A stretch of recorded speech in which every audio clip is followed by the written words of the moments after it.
गाथा 181 काय मार्गना का स्वरूप है ना। जाई अविना भावी,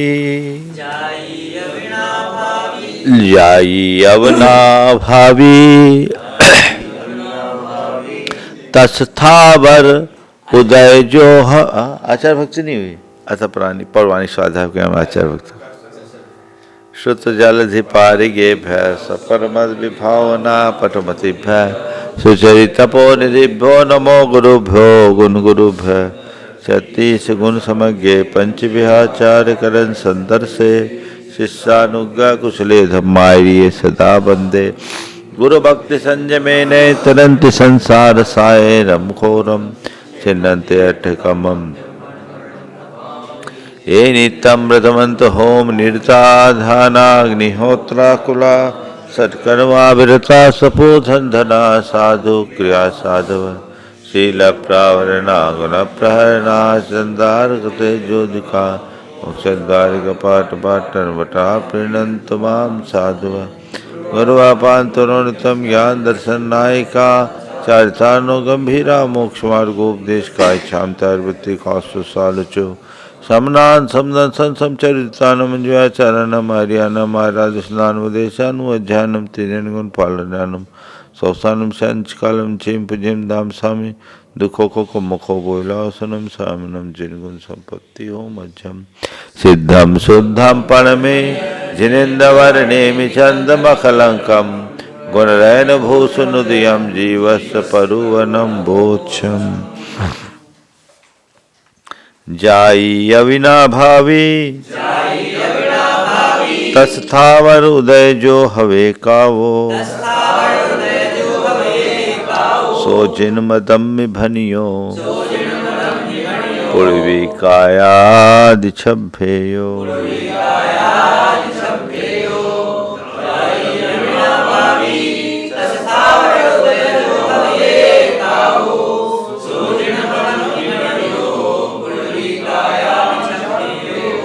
जाई अविनाभावी जाति नाम कर्म का जो अविनाभावी है और तस्थावर उदय जो त्रस और स्थावर कर्म के उदय से पर्याय उत्पन्न होती है उसको बोलते हैं काय।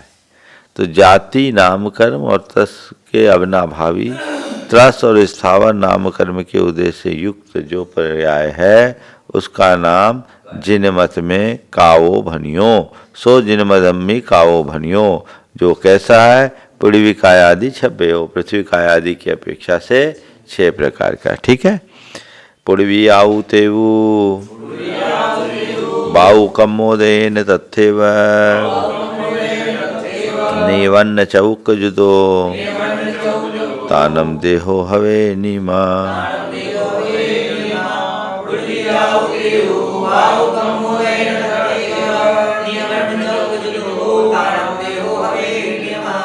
अरे पृथ्वी आऊ तेऊ वाऊ कमोदेन पृथ्वी अब जल पृथ्वी अब तेज है ना अब यानी जल तो पृथ्वी अब तेज वायु कर्म के उदय से वहीं निवन्न चौक जुदो अपने अपने नाम कर्म के उदय के अपने अपने योग वर्ण चतुष्क यानी रूप रस गंध स्पर्श से जो युक्त हैं तानम देहो हवे नीमो उनमें उनका शरीर बनता है। यहाँ पर जो बात कही गई वो इस प्रकार से कही गई। हमारे यहाँ पृथ्वी आदि चारों में चारों है भले प्रधानता कुछ कोई हो। जैन धर्म में और वैदिक दर्शन में एक मौलिक अंतर है। पृथ्वी में चारों गुण मानते स्पर्श रस गंध वर्ण। जल में जो है गंध नहीं मानते। अग्नि में है तो केवल रूप और स्पर्श मानते हैं समझ गए। उसमें स्वाद नहीं मानते गंध नहीं मानते समझ गए। और वायु में केवल स्पर्श मानते। जैन धर्म कहता है नहीं जहाँ स्पर्श होगा वहाँ रस गंध वर्ण चारों होंगे। जहाँ एक होगा वहाँ चारों होंगे। भले किसी में किसी की प्रबलता हो किसी की हीनता तो अपने अपने वर्ण चतुष्क से युक्त है। उनका जो शरीर है वो वर्ण चतुष्क से युक्त है। जल में गंध भले नहीं दिख रही है लेकिन जल में भी गंध है और अग्नि में स्वाद नहीं है फिर भी अग्नि में स्वाद दिख नहीं रही पर स्वाद है ना। चलिए बादरसुमुदेन बादरसुमा हवन्ति तद्देहा बादरसुमा हवन्ति तद्देहा बादरसुमा हवन्ति तद्देहा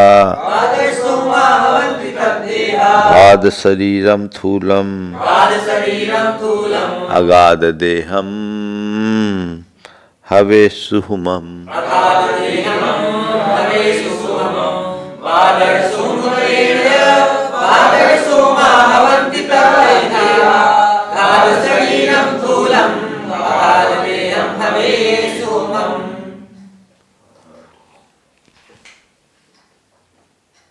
ठीक है। बादर सुमोदेन बादर सुमा हवंती देहा। बादर और सूक्ष्म नामकर्म के उदय से उनके बादर और सूक्ष्म शरीर होते हैं। ठीक है। इनमें घात शरीरम थूलम, जो दूसरों से को बाधा करे अथवा बाधित हो उसका नाम है स्थूल बादर। और जो है न अगाध देहम हवे सुमम, न बाधित हो न बाधा करे उसका नाम सूक्ष्म है। ठीक है। तो इस प्रकार बादर और सूक्ष्म के भेद से दोनों हैं, दोनों अलग अलग नामकर्म है। बादर शरीर नामकर्म का उदय होगा उनको बादर होंगे, और जो सूक्ष्म शरीर नामकर्म से युक्त होंगे उसको सूक्ष्म कहेंगे। इनके शरीर के छोटे बड़े होने से मतलब नहीं है, इनका मतलब है जो दूसरों को बाधा पहुँचाए और बाधित हो वो बादर, और जिससे न बाधा पहुँचे न बाधित करे उसका नाम सूक्ष्म है। सूक्ष्म और बादर का भेद एक इंद्रिय में ही होता है, त्रस्त सभी बादर ही होते हैं। समझ गए। और उसमें भी प्रत्येक शरीर वनस्पति भी बादर ही होते हैं। साधारण में सूक्ष्म और बादर का भेद पृथ्वी काय, जल काय, अग्नि काय, वायु काय, वायु काय में बादर और सूक्ष्म दोनों होते हैं। प्रत्येक वनस्पति में केवल बादर ही होंगे। तद्देह मंगुलस्य असंख्य भागस्य बिंदमानं तु आधारे थूलावो सवत्थ निरंतरा सुहुमा।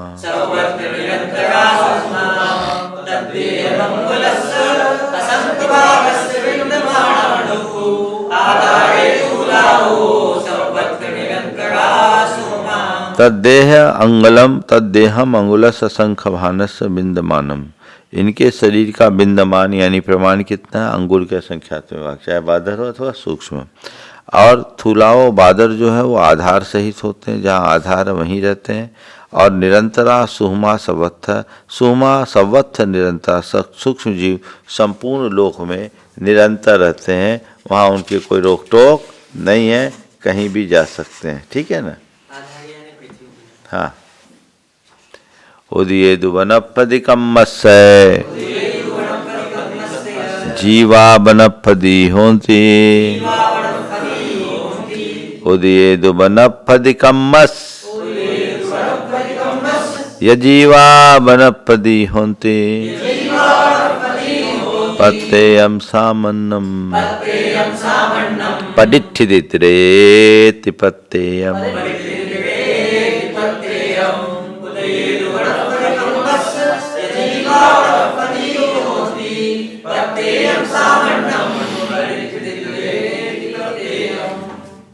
तो बादर और सूक्ष्म तो समझ में आ गया।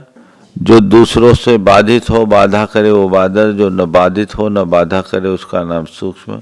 बादर के लिए आधार चाहिए और सूक्ष्म के लिए कोई आधार की जरूरत नहीं। बादर में बादर नाम कर्म का उदय, सूक्ष्म में सूक्ष्म नाम कर्म का उदय, और दोनों का घनांगुल के संख्यात विभाग से लेकर बढ़ते बढ़ते बढ़ते बादर जीव संख्यात घनांगुल में हो जाएंगे महामत्स्य तक। लेकिन सूक्ष्म जीव का शरीर का घनांगुल का संख्यात्मक भाग ही उसका मान होता है। आधार यानी बेस चाहिए, पृथ्वी आदि है वहाँ तक बेस है। घनवात वाले आदि का आधार है ना, बात वालियों का आधार। उदयेद वनस्पति कम्मस्य, वनस्पति नाम कर्म के उदय से जीवा वनस्पति होती, जीव वनस्पति कायक होते हैं। इनमें प्रत्ययम सामान्यम, प्रत्येक और सामान्य यानी साधारण दो भेद होते हैं, और उनमें से प्रत्ययम पदिति प्रत्येक के दो भेद है, प्रतिष्ठित और अप्रतिष्ठित। यानी वनस्पति नामकर्म के उद्देश्य से जीव वनस्पति कायक होंगे। उनके दो भेद हो गए, साधारण और प्रत्येक।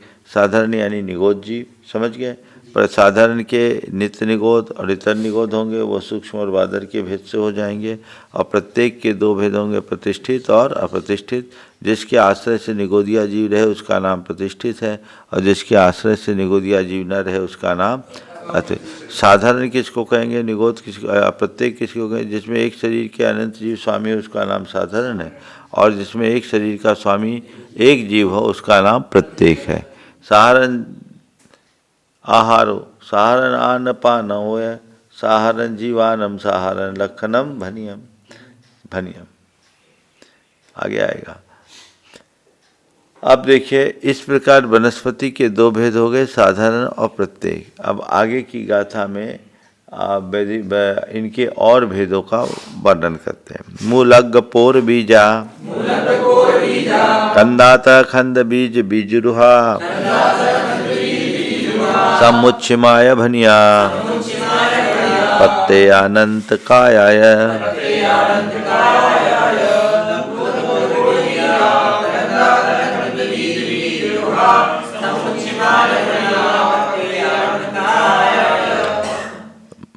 मूल बीज, अग्र बीज, पोर बीज, ठीक है। फिर कंद बीज, फिर स्कंद बीज, ठीक है। बीज रुहा जो बीज से उत्पन्न होते हैं, और समुच्छिया समूर्छन होते हैं, वे सभी वनस्पतियाँ प्रत्येक हैं और अनंत कायक है। यानी प्रत्येक भी होते हैं और अनंत काय यानी साधारण भी होते हैं, सप्रतिष्ठित भी होते हैं और अप्रतिष्ठित भी होते हैं। अब मूल बीज जड़ लगाने से जो उत्पन्न हो, अग्र बीज उसका अग्र हिस्सा लगाने से जो प्रकट हो, पर्व बीज यानी जिसकी पोर लगाने मात्र से जो ही बढ़ जाए, कंद जिसका कंद लगा दे तो बढ़ जाए। आप लोग यहाँ पोर लगाते हैं ना, तो आपकी जो घास उगती है। स्कंद बीज और इनसे उत्पन्न होते हैं, जो समूर्छन घास आदि अपने आप उत्पन्न हो जाते हैं।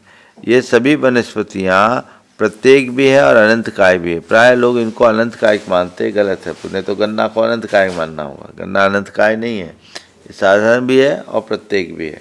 तो दोनों तरह की चीज़ें, पत्तियाँ अनंत काया, प्रत्येक भी है और अनंत काय भी है, उनको उसके अनुरूप देखना चाहिए। गूढ़ संधि गूढ़ सिर संधि पब्बम गूढ़ सिर संधि पब्बम संभंग महीरुहम च छिन्नरुहम साहारणम शरीरम तब विवरीयम च पत्तेयम।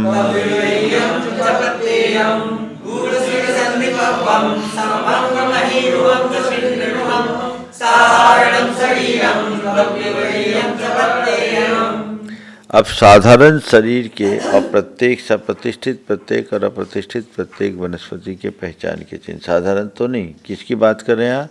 अनंत काय से संपन्न जो प्रत्येक है उनके चिन्ह बताएंगे। वो सप्रतिष्ठित है और उससे रहित तो अप्रतिष्ठित है। तो यही प्रतिष्ठित कालांतर में अप्रतिष्ठित हो जाते हैं।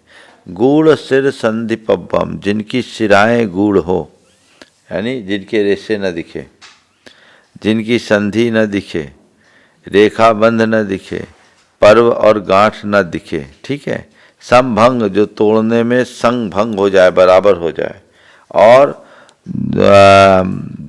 जो दोनों भंग में परस्पर अहिरुकम, अहिरुक है यानी हिरुक यानी अंतर्गत सूत्र तंतु न लगा। अगर तोड़े तो बिल्कुल अलग अलग हो जाए, उसमें तंतु न निकले, एकदम अलग अलग निकल जाए, वो सब छिन्न रुहम। और छेदन करने पर जिसकी फिर से वृद्धि हो जाए, छिन्न रूह, काटने के बाद भी जो बढ़ जाए, उसका नाम वह सब प्रतिष्ठित वनस्पति है।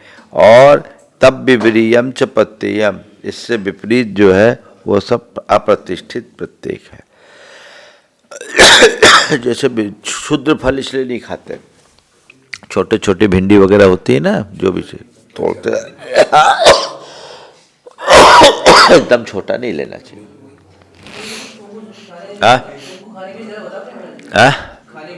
स्वाद है, थोड़ा बड़ा होना चाहिए, एकदम क्षुद्र फल नहीं खाना चाहिए। चलिए, मूले कंदे छल्ली, पवाल साल दल कुसुम फल बीजे,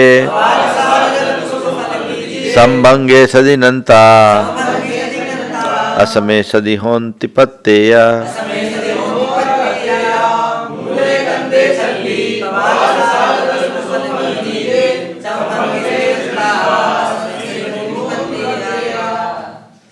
कह रहे मूले कंदे छल्ली, जिन वनस्पतियों के मूल जड़, कंद यानी कांदा, छल्ली यानी छाल, है ना, पवाल यानी उसके नए कोपल, साल दल कुसुम, साल दल का अर्थ क्या लिया है? क्षुद्र साल, अच्छा छोटी छोटी शाखाएं हैं, डंठल, ठीक है, और पत्र फूल, कुसुम फूल हो गया, है ना, फल बीज, इनको संभंग कर दें और बराबर संभंग हो तब तक तो अनंत काय है। असमय हो सदी होंति पत्तियाँ, अगर उनमें संभंग ना हो तो वो प्रत्येक है, और उनमें एक दूसरे में तंतु न जुड़े तो समझ लेना वह अप्रतिष्ठित है। तोड़कर देख लो, तार जुड़े तो प्रत्येक है, तार नहीं जुड़े तो साधारण। अहीरुक है तो सप्रतिष्ठित है, और हीरुक है तो अप्रतिष्ठित है। तोड़ करके देखो, छोटी छोटी भिंडी में ऐसे पीछे से तोड़ते हैं तो बिल्कुल अलग तार जुड़े रहते हैं, और दो दो के अलग हो गए तो तार नहीं जुड़े तो अहीरुक हो गए।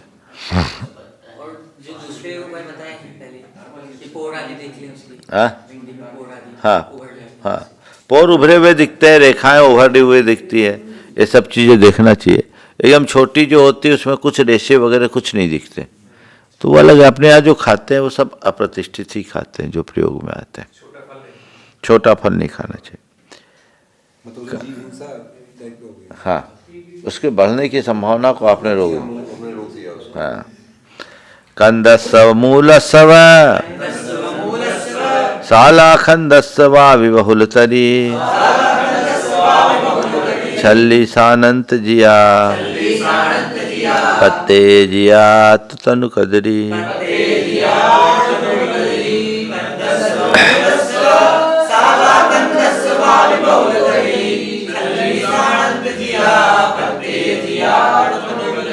जिनकी कंद मूल साल शाखा यानी क्षुद्र शाखा है ना, इस कंद की छाल, बावी बहुल तरी, छाल बहुत मोटी हो तो छल्ली सानंत जिया, बहुल तरी छल्ली छाल, मोटी छाल जिनकी हो वो अनंत कायिक जीव है।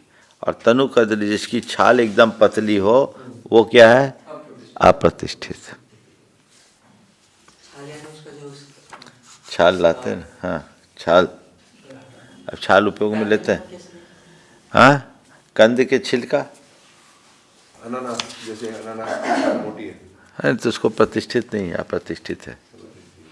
छिलका है वो, छाल नहीं है। अनानास फल है, वो उसका छिलका है, छाल नहीं है ना। चलिए, माने प्रत्येक प्रतिष्ठित वनस्पति के पहचान के चिन्ह, जिनका सिरा, जिनकी संधि यानी रेखाबंध पर गांठ अप्रकट हो, जिन वनस्पतियों के मूल, कंद, त्वचा, नवीन कोपल, अंकुर, क्षुद्र शाखा, टहनी, पत्र, फूल, फल और बीजों को तोड़ने से समान भंग हो, दोनों भंगों में तंतु न लगा रहे, तोड़े दोनों अलग हो जाए, और छेदने पर भी पुनः वृद्धि हो जाए, कंद, मूल, क्षुद्र शाखा या स्कंद की छाल मोटी हो। समझ गए?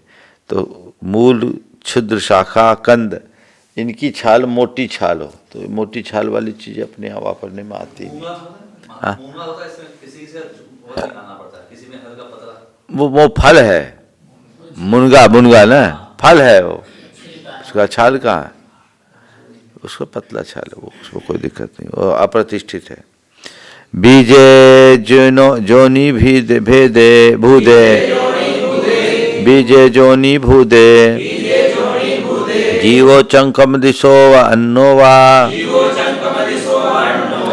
जे भी ये मूला दिया, ते पत्तेया परम दाए।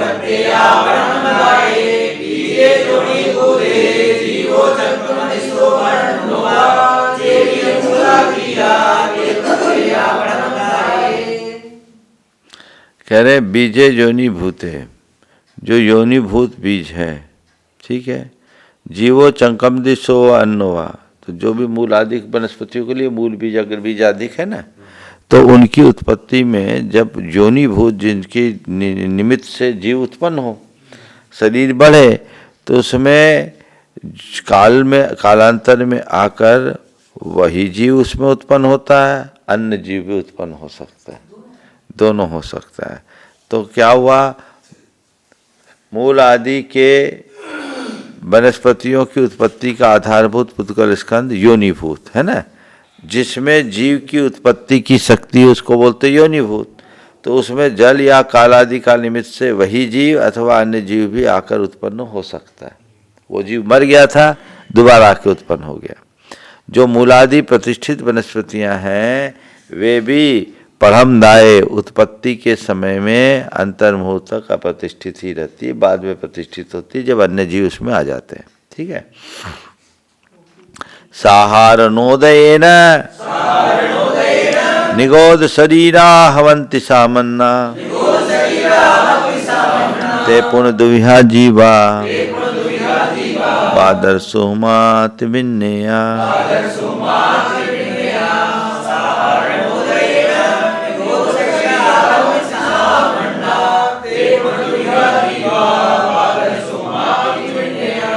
ये साधारण उदयन, साधारण नामकर्म के उदय से जो जीव होते हैं, जो निगोद जीव होते हैं, उनके शरीर को साधारण कहते हैं, ठीक है। वे दो प्रकार के हैं, बादर और सूक्ष्म। साहारण माहारो, साहारण मान पान गहनम च, साहारण जीवानम, साहारण लखनम मणिभनियम।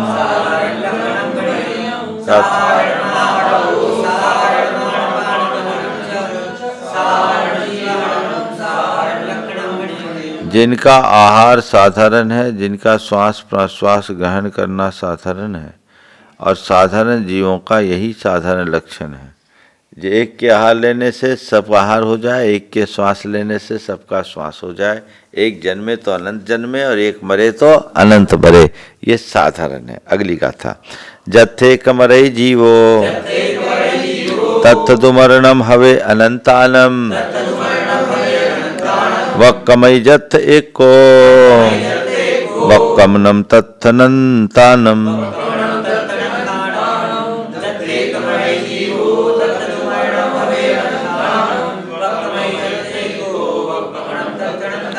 जत एक साधारण जीवो मरई, जहाँ एक साधारण जीव मरता है वहाँ अनंतानम साधारण जीवानम मरणम हवे, वहाँ अनंत साधारण जीवों की मृत्यु होती है।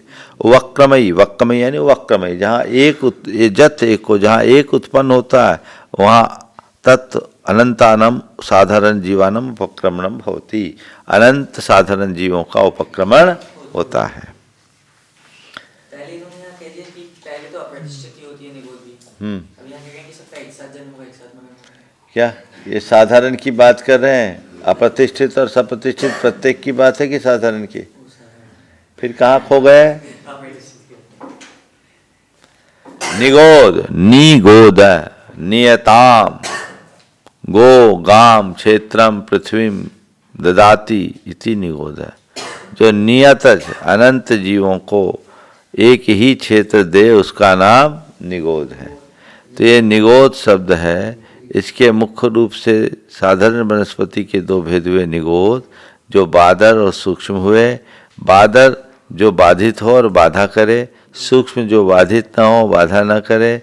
इनमें से जो साधारण जीव हैं, साधारण नामकर्म के उदय से हैं, जिनका आहार श्वासोश्वास जन्म मरण सब साधारण हो, उसका नाम साधारण है।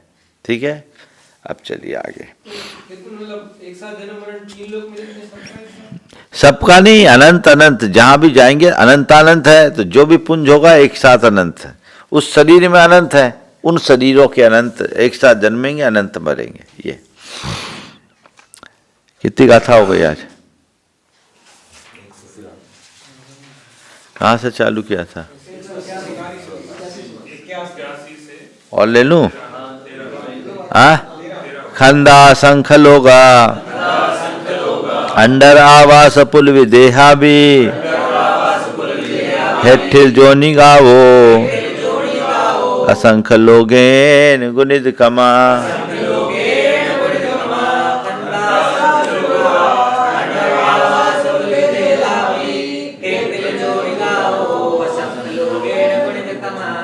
यहाँ पर बादर निगोदिया जीव के शरीर का जो आधार है वो बता रहे हैं। क्या कह रहे हैं? खंदा असंख्य लोका, स्कंधों का प्रमाण जो असंख्यात लोक प्रमाण है, और उसके बाद अंडर, आवास, पुलवी और देह, ये चार क्रम से असंख्यात लोक गुणित है, क्योंकि वे सभी अधस्थन योनिक यानी पूर्व आधार और उत्तरोत्तर आधे है। यानी पहले वाला आधार खंड का आधार, अंडर का आधार स्कंध है ना, और आवास का आधार अंडर है, और पुलवी का आधार आवास है, और देह का आधार पुलवी है। ये एक विशेष चीज़ है, इसके विशेषार्थ को पढ़ो। अपने योग्य असंख्यात लोक के समस्त प्रदेशों से गुना करने पर जो लब्ध आवे उतना समस्त स्कंधों का प्रमाण है। क्या हुआ? अपने को इन शब्दों को याद करना है। स्कंद, अंडर, आवास, पुलवी और देह। ठीक है। अब ये क्या है? स्कंद किसको कहेंगे? अपने योग असंख्यात लोक के समस्त प्रदेशों से गुना करने पर जो लब्ध आवे उसको क्या कहेंगे? स्कंद। एक एक स्कंद में असंख्यात लोक प्रमाण अंडर है।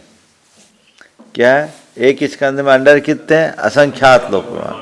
और एक एक अंडर में असंख्यात लोक प्रमाण आवास है। ठीक है। और एक एक आवास में असंख्यात लोक प्रमाण पुलवी है। एक एक पुलवी में असंख्यात लोक प्रमाण बादर निगोदिया जीवों के शरीर है।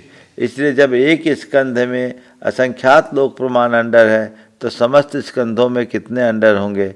इस प्रकार तैरासिक करने से अंडरों का प्रमाण निकलता है। इसी तरह आगे भी तैरासिक करने से आवास, पुलवी तथा देह, इनका भी उत्तरोत्तर क्रम से असंख्यात लोक गुना करना। तो क्या हुआ? एक निगोद के शरीर में कितने हैं? असंख्यात लोक प्रमाण पुलवी, और उसमें एक पुलवी में असंख्यात लोक प्रमाण आवास, और एक आवास में असंख्यात लोक प्रमाण अंडर, और एक अंडर में असंख्यात लोक प्रमाण स्कंद है। तो कितने, एक स्कंद में कितने निगोदिया जीव हो जाएंगे? हाँ, पौद्गलिक परमाणुओं का समूह।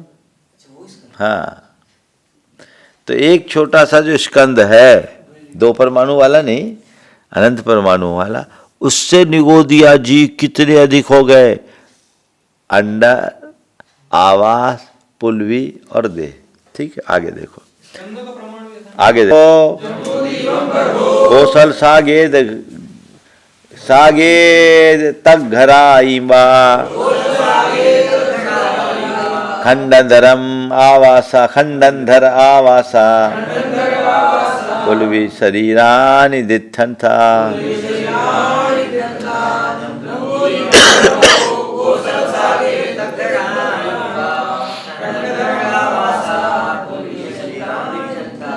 जम्बूद्वीप, उसमें भरत क्षेत्र में कौशल, साकेत आदि देश, फिर उनमें रहने वाले घर। इसी तरह जम्बूद्वीप है, जम्बूद्वीप में भरत क्षेत्र है, भरत क्षेत्र में कौशल देश है, कौशल देश में कौशल साकेत आदि देश है ना। और कौशल साकेत आदि देश के बाद कौशल देश साकेत नगर हो गया, कौशल देश साकेत नगर, और साकेत नगर में घर। ये क्रम से हो गया। तो जम्बूद्वीप तो स्कंद की तरह, स्कंद हो गया जम्बूद्वीप की तरह। अंडर उसमें आ गया भरत क्षेत्र, आवास उसमें आ गया कौशल देश, पुलवी आ गया नगर, और घर हो गया देह। ये दृष्टांत है। जैसे उत्तरोत्तर सूक्ष्म वैसे लगा लो। एक निगोद शरीर, इसमें कुछ विशेष, साथ में कोई विशेष बात नहीं। एक निगोद शरीरे जीवादपमान दो दिठा सिद्धे अनंत गुना सब्बेन वितीद कालेन।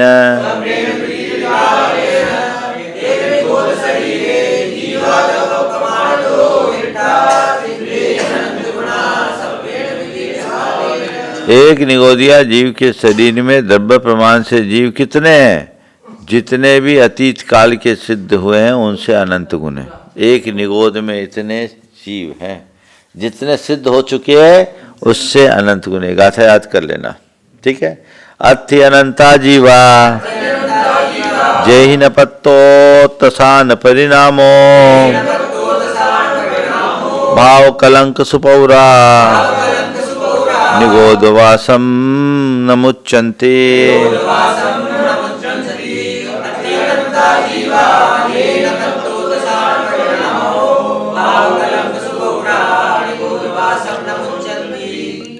एक ऐसे अनंत जीव अथि अनंता जीवा इत्थम भूता अंत अथि संति जयहि तसान परिणामो न पत्तो, जिन्होंने आज तक 10 पर्याय को प्राप्त नहीं किया। भाव कलंक सुपौरा, अपने भावों की कलंकता अर्थात मलिनता की सुप्रचुरता के कारण निगोद वासम न मुच्यन्ति, वे अपने निगोद मास को नहीं छोड़ते, है ना। अर्थात वो अनंत काल से वहीं हैं, वहीं रहेंगे। इसमें भी निगोद 2 तरह के हो गए, एक अनादि अनंत निगोद, एक अनादि शांत निगोद। ये नित्य निगोद है, समझ गए।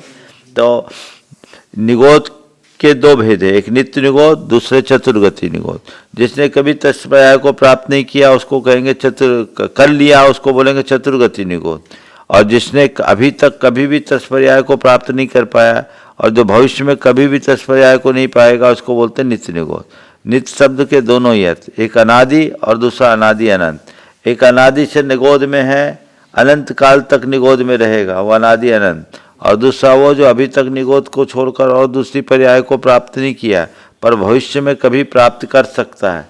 जैसे 6 महीने 8 समय में 608 जीव जाते हैं, है ना, तो उनको बोलेंगे अनादि शांत। तो गाथा में जो आया भाव कलंक सुपौरो, उसमें जो प्रचुर शब्द प्राय अभिक्षण्य अर्थ को सूचित करता है। अतः 6 महीना 8 समय 6 में 608 जीव उसमें से निकल कर मोक्ष को चले जाने पर कोई बाधा नहीं है, कोई जा सकते हैं।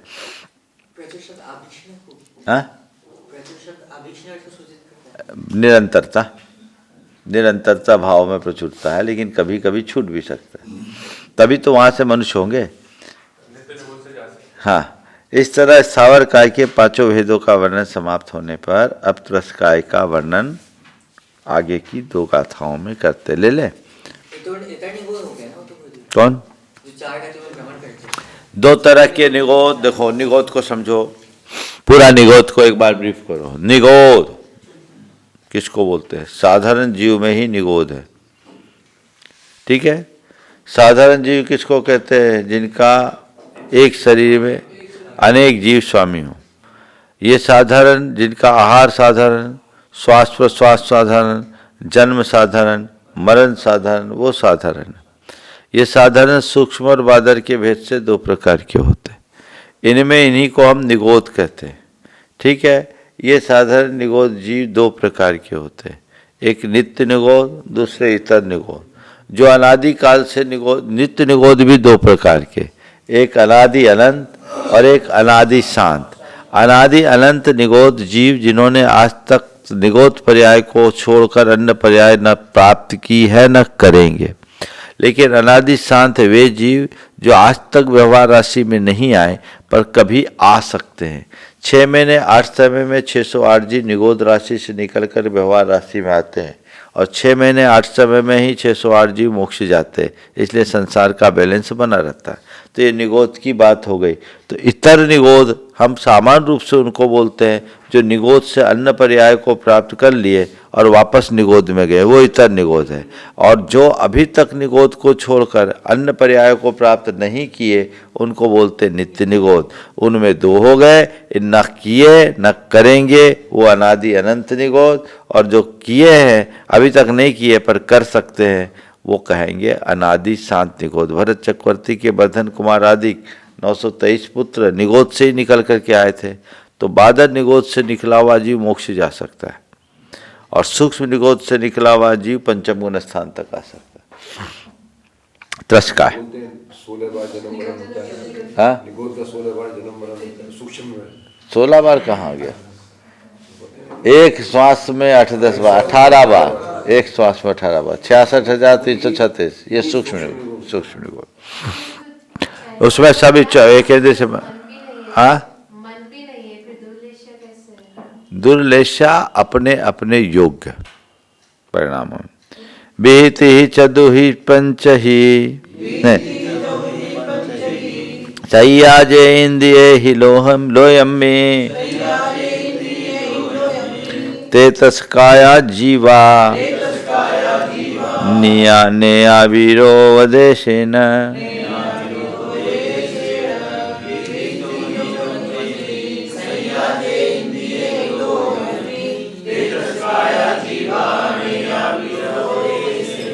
दो तीन चार पांच इंद्रियों से सहित लोक में जो जीव हैं उन सबको वीर भगवान के उपदेश से त्रस्काय जानना चाहिए। चले आगे। हाँ, निगोत्रश नहीं है, निगोद स्थावर है, वनस्पति में लिया इन्हें। उवाद मारणंतीये परिणद तस मुज्जीवन शेषतसा तस नालि बाहिरम्ये नत्थित जिने ही निदिठम।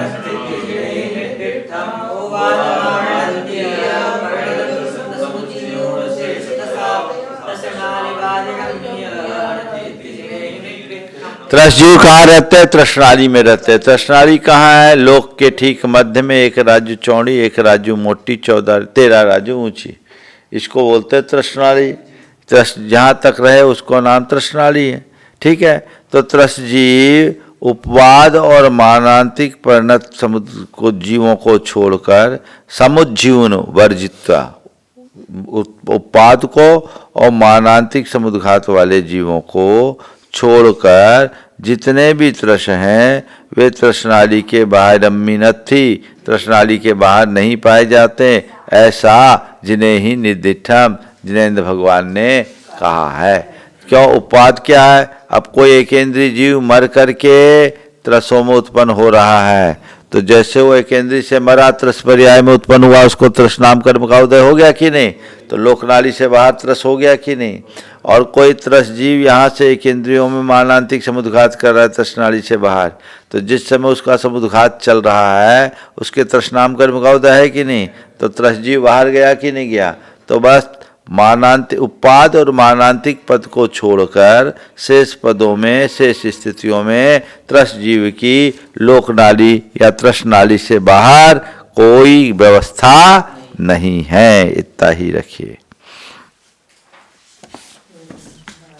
जावानी के ज्ञान ते सुझे लोकालोक, सोवानी मस्तक धरु सदा देत हो धो। हे जिनवानी भारती तो है जपो दिन रैन, जो तेरो शरणाग है सो पावे सुख छे।